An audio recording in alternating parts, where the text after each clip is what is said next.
एक रहमान इस वक्त आप देख रहे हैं जो सफेद कलर के कोट में यहाँ पर सफेद शर्ट पहने हुए आपको दिख रहे हैं, यही है तारिक रहमान।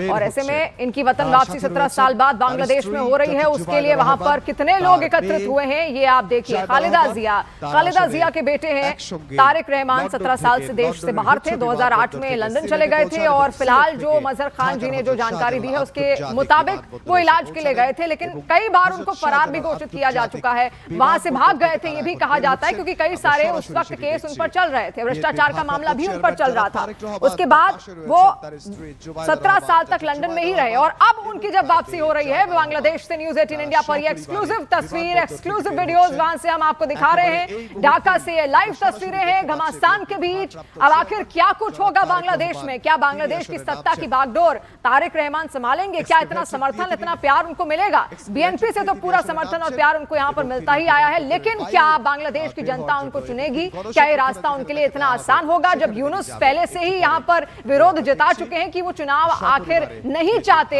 तो क्या ऐसे माहौल के बीच में बीएनपी अपना रास्ता यहां पर बना पाएगी या फिर नहीं? तारिक रहमान को मौका दिया जाएगा या फिर नहीं? क्योंकि 17 साल से वो बांग्लादेश में रहे नहीं है, ऐसे में क्या उनकी लोकप्रियता कुछ कम हुई है या लोग अब भी उनको पसंद करते हैं? क्योंकि बाहर जो लोग एकत्रित हुए हैं, आपको बता दें एयरपोर्ट के बाहर ढाका में, वो सब बीएनपी के कार्यकर्ता हैं, यानी कि उन्हीं की पार्टी के कार्यकर्ता हैं। तो जाहिर सी बात है ऐसी तस्वीर तो वहां से निकलेगी और जब 17 साल बाद खालिदा जिया के जो बेटे हैं वापस आएंगे तो वो तस्वीर तो निकलकर सामने आएगी ही आएगी। लेकिन क्या जनता भी इसी तरीके से उनको चाहती है? क्या वो जनता के चहेते हैं या फिर नहीं, ये सबसे बड़ा सवाल है। और आपको बता दें 12 फरवरी को चुनाव होना है 2026 अगले साल, उसके लिए तैयारियां सारे राजनीतिक दल वहां पर कर रहे हैं। बीएनपी यानी कि बांग्लादेश नेशनलिस्ट पार्टी खुद को एक मजबूत रणनीतिक तौर पर देख रही है, एक मजबूत राजनीतिक दल के रूप में खुद को देख रही है, क्योंकि सामने विरोधी कोई खास नहीं है और इसीलिए वहां पर अब चुनाव जब होगा तो ऐसे कयास लगाए जा रहे हैं कि बीएनपी जीत सकती है और अगर बीएनपी जीतेगी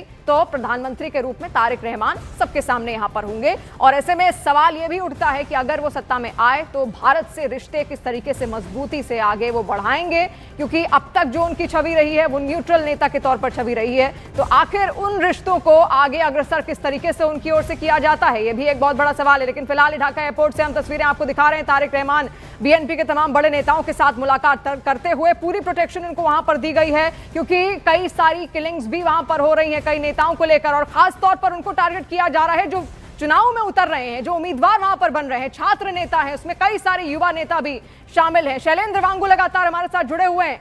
शैलेंद्र, मुलाकात की तस्वीरें बेहद अहम है बांग्लादेश में, लेकिन अगर सत्ता में आते हैं तारिक रहमान, जैसा आप भी जिक्र कर रहे थे, तो भारत से कैसे संबंध वो मजबूत करेंगे? क्योंकि इससे पहले आपने जिक्र किया कि अब तक तो न्यूट्रल छवि रही है, लेकिन पूरी बीएनपी को अगर देखा जाए तो बीएनपी कुछ खासा पक्ष में भी नहीं रही भारत के।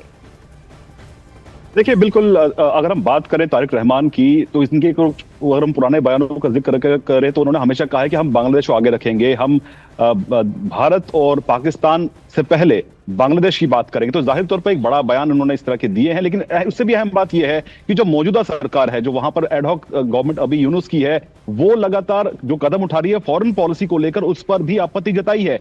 यानी कि ये कह सकते हैं कि तारिक रहमान जो है वो मोहम्मद यूनुस के भी खिलाफ है। वो कहते आ रहे हैं कि आप एक समय के लिए, लिमिटेड पीरियड के लिए आप सत्ता में हैं, तो आप लॉन्ग टर्म जो डिप्लोमेटिक फैसले हैं वो आप नहीं ले सकते हैं, क्योंकि जो लॉन्ग टर्म डिप्लोमेटिक फैसले हैं वो वहां पर चुनी हुई सरकार ही लेगी लोगों के हितों को देखते हुए। लेकिन जो फिलहाल मौजूदा यूनुस सरकार वहां पर है वो कहीं ना कहीं पाकिस्तान के इशारों पर, वो और जो वहां पे एक्सट्रीमिस्ट है उनके इशारों पर ही वो बयान भी देते हैं, उस तरह के उनके कदम भी उठाते हैं। लेकिन जो हमने देखा है कि भले ही तारिक रहमान की बात करें तो वो मुखालफत करते हैं मोहम्मद यूनुस की भी, और साथ ही साथ वो जो पूर्व प्रधानमंत्री रही हैं शेख हसीना, उनके भी वो खिलाफ बोलते रहे हैं। लेकिन ये जरूर है कि जो मौजूदा हालात अभी बांग्लादेश के अंदर है, जहां पर एक्सट्रीमिस्ट फोर्सेस को पूरी छूट दे रखी है, उन पर काबू पाने के लिए तारिक रहमान का वहां पर सत्ता में आना एक फायदेमंद बात हो सकती है। क्योंकि अभी अगर हम बात करें पिछले कुछ सालों की, अगर हम 1971 से लेकर अभी तक की बात करें तो जितने भी चुनाव बांग्लादेश में हुए हैं उसमें जो जमात है, जो एक्सट्रीमिस्ट फोर्सेस वहां पर है, उनको वोट बहुत कम मिले हैं, करीब करीब 10% के आसपास ही। तो ऐसे में जो बांग्लादेश की जो आवाम है, जो जनता है, वो जो है इस तरह के एलिमेंट्स को सपोर्ट नहीं करती है। तो ऐसे में उनको काबू करने के लिए एक ऐसी मजबूत सरकार, चुनी हुई मजबूत सरकार वहां पर चाहिए, जो कि तारिक रहमान एक ऑप्शन उसमें हो सकता है। शैलेंद्र, मात्र यही नहीं है, आपने जो एक्सीलेंस फोर्सेस की बात की वो तो है ही एक बहुत बड़ा चैलेंज कि आखिर उनको किस तरीके से कंट्रोल करना है। जो जेन जी इतने ज्यादा उतावले वहां पर देखे गए, कई सारे वहां पर सरकारी इमारतों को भी उनकी ओर से यहां पर नुकसान पहुंचा गया। लौटेंगे शैलेंद्र आपके पास, क्योंकि ये तस्वीर देखिए बहुत ज्यादा अहम है। आप देखिए किस तरीके से ढाका से अभी ये लाइव तस्वीर हम आपको दिखा रहे हैं। खालिदा जिया के बेटे वापस लौट आए हैं और ऐसे में हालात वहां बदलेंगे या फिर नहीं, इसको लेकर सवाल हो रहा है। और उनसे मुलाकात करते हुए भी इस वक्त आप उनको देख रहे हैं, उनकी जो बेटी है, उनका पूरा परिवार उनके साथ, उनकी जो पत्नी है वो भी यहां पर वापस आई हैं। और कुछ ही देर में जब खालिदा जिया के साथ उनकी मुलाकात होगी तो वो भी हम आपको दिखाएंगे। लेकिन पूरा परिवार उनके स्वागत में यहाँ पर एकत्रित हुआ है। उनका जो पूरा परिवार है वो आप इस वक्त एक साथ उनके देख रहे हैं। और ऐसे में उनका लौटना बांग्लादेश के लिए बेहद अहम है। लेकिन बांग्लादेश का राजनीतिक भविष्य अब आगे किस तरीके से तय होगा, सबसे बड़ा सवाल यही है कि क्या आखिर तारिक रहमान को वो प्यार बांग्लादेश की जनता की ओर से यहां पर मिलेगा या फिर नहीं मिलेगा। शैलेंद्र बांगू हमारे सहयोगी लगातार हमारे साथ जुड़े हुए हैं। शैलेंद्र, आप एक्सीलेंस फोर्सेस का जिक्र कर रहे थे, उनको कंट्रोल करना तो बेहद जरूरी है, लेकिन जेन जी को कंट्रोल करना भी उतना ही जरूरी है, क्योंकि जेन जी वहां पर इतना उतावला है कि अगर कोई भी एक फैसला उनको पसंद नहीं आता वो सड़कों पर तुरंत उतर आते हैं और उसके जगह वो वायलेंस करते हैं अपनी मांगों को, अपनी शर्तों को मनवाने के लिए। तो वो भी बहुत अहम है, एक ऐसा चेहरा चाहिए जो दोनों को ही कंट्रोल कर सके। बिल्कुल बिल्कुल, आपने सही कहा कि जिस तरह के हालात इस वक्त बांग्लादेश में है, शेख हसीना के जाने के बाद हालांकि हमने ये भी देखा कि शेख हसीना ने अपने 15 सालों के अंदर बांग्लादेश की सूरत जो बदली है।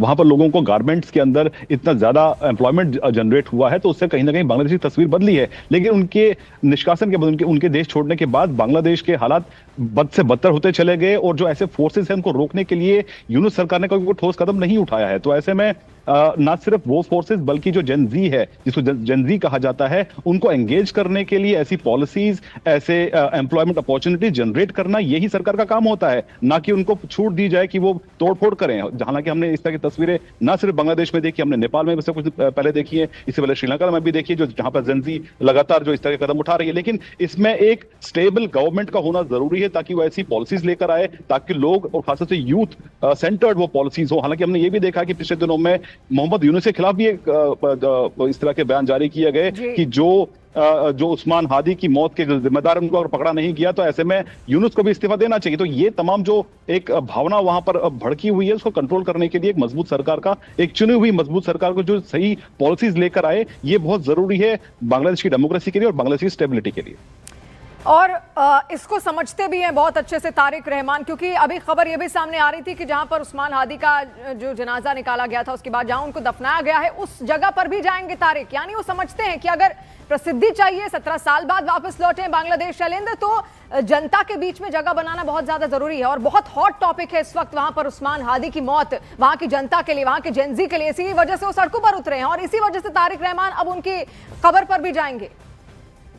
आपने सही कहा। देखिए, इस वक्त जो एक सेंटिमेंट पैदा हो रखा है बांग्लादेश के अंदर, खासतौर से उस्मान हादी की मौत के बाद, हमने ये भी देखा कि किस तरह की वहां पर लोग भीड़ इकट्ठा हुई थी जिस दिन उनका जनाजा था। हालांकि ये भी कहा जा रहा है कि वो पूरी तरह से यूनिस सरकार की तरफ से अरेंज किया हुआ एक इवेंट था। हालांकि ऐसे में जब सेंटिमेंट्स हैं बांग्लादेश के अंदर उस्मान हादी के फेवर में, तो ऐसे में ये मौका नहीं छोड़ना चाहेंगे तारिक रहमान। इसलिए ये भी बताया जा रहा है कि कल या परसों में वो वहां पर जा सकते हैं उनके कब्र के ऊपर। लेकिन उससे भी बड़ी बात यह है कि देखिए, पिछले 17 सालों में तारिक रहमान जो हैं वो लंदन में थे और वो लंदन में रहकर ही बीएनपी का कामकाज देख रहे थे। तो उनके सामने सबसे बड़ा चैलेंज ये है कि जो चुनाव है सर पर है, अब से करीब 1-1.5-1.25 महीने के अंदर चुनाव होने वाले हैं। तो ऐसे में टाइम फ्रेम बहुत कम बचा है, जबकि वो खुद वहां पर पहुंचे हैं। तो चुनाव किस तरह से होंगे, चुनाव की कैंपेनिंग कैसे होगी, किस तरह से लोगों को एकजुट किया जाएगा, और उनकी जो पार्टी है वो किस तरह उनको फॉलो कर देगी। वो अभी तो बिल्कुल एक रिमोट कंट्रोल तरीके से पार्टी को चला रहे थे। दूसरी अहम बात यह, क्योंकि समय बहुत कम बचा है, तो ऐसे में, और हालांकि इसमें बड़ी बात यह है कि कोई बड़ा चेहरा सामने नहीं है इस वक्त तारिक रहमान के, तो उनके लिए चुनाव जीतना इतना मुश्किल नहीं होगा। लेकिन बड़ा सवाल यही है कि क्या मोहम्मद यूनुस के होने देंगे, क्या वो पाकिस्तानी फोर्सेज जो कि इस वक्त बांग्लादेश में ऑपरेट कर रही हैं, वो ये होने देंगी कि चुनाव वहां पर समय से हो। हालांकि यूनुस तो कहते आ रहे हैं कि 12 फरवरी को ही चुनाव होंगे, लेकिन देखना ही होगा कि जिस तरह का केओस वहां पर क्रिएट किया गया है, उसका मकसद क्या यही है कि केओस हो, बल्कि ये भी बताया जा रहा है कि जो मकसद ये है कि जो चुनाव है वो समय से ना हो पाए। बेशक बहुत सारी चीजें हैं, बहुत सारे सवाल इससे खड़े होते हैं जब वतन वापसी यहाँ 17 साल बाद तारिक रहमान की हो रही है, जो कि बीएनपी के नेता हैं, उनके बेटे हैं। ऐसे में अब सवाल यह है कि जो लोकप्रियता अब तक यहां पर रही है, क्या वही दोबारा से हासिल कर पाएंगे तारिक रहमान या फिर नहीं? बहुत शुक्रिया शैलेंद्र, तमाम जानकारियां आपने हम तक यहां पर पहुंचाई, उसके लिए बहुत शुक्रिया। लेकिन बांग्लादेश से जुड़ी ये तस्वीरें बेहद अहम यहां पर हो जाती हैं हर किसी के लिए, भारत के लिहाज से भी, क्योंकि बड़ी हलचल है। और देखिए, कहा जाता है कि आप अपने पड़ोसी कभी बदल नहीं सकते, इसलिए आपको अपने रिश्ते उनके साथ मधुर ही रखने, क्योंकि सबसे पहले पड़ोसी ही सामने आते हैं मदद का हाथ आगे बढ़ाने के लिए। और भारत ने किस तरीके से 1971 में बांग्लादेश का साथ दिया, इंदिरा गांधी की सरकार थी, 1971 का युद्ध लड़ा गया और भारत की सेनाओं ने अपनी पूरा शौर्य दिखाया। पूर्वी पाकिस्तान कहा जाता था तब बांग्लादेश को, लेकिन बाद में बांग्लादेश का गठन हो जाता है। 1971 का वो युद्ध बांग्लादेश भी कभी नहीं भूला।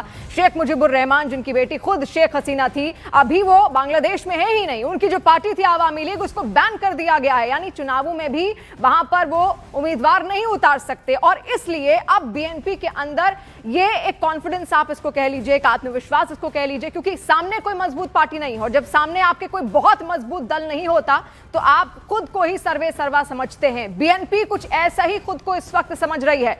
बीएनपी को पूरी उम्मीद है अगर फरवरी में चुनाव हुए 2026 में तो वो जीतेंगे, और अगर वो जीते तो तारिक रहमान को सत्ता में बिठा देंगे, यानी कि वो प्रधानमंत्री बना देंगे। लेकिन तारिक रहमान के लिए सबसे ज्यादा जो सवाल अभी इस वक्त है वो यही है कि जो लोकप्रियता यहां पर चाहिए एक राजनेता के तौर पर, एक प्रधानमंत्री के तौर पर, एक उम्मीदवार के तौर पर, क्या वो उनको मिल पाएगी या फिर नहीं। और बांग्लादेश से वरिष्ठ पत्रकार मजहर खान जी लगातार हमारे साथ जुड़े हुए हैं।